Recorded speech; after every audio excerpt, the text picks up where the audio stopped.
বাগবাজারের বসুবাটি। বাংলার প্রথম civil engineer নীলমণি মিত্র তার নিজের ডিজাইনে তৈরি করেছিলেন 1878 সালে, এবং তা হয়ে ওঠে তদানীন্তন বাংলার এক প্রাণবন্ত সাংস্কৃতিক এবং রাজনৈতিক আন্দোলনের কেন্দ্র।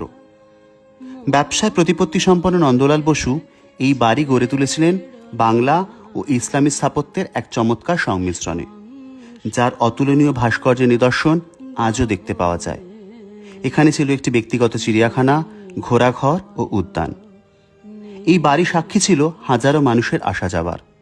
রামকৃষ্ণ পরমহংসদেব প্রায়শই আসতেন এবং হতো আধ্যাত্মিক আলোচনা।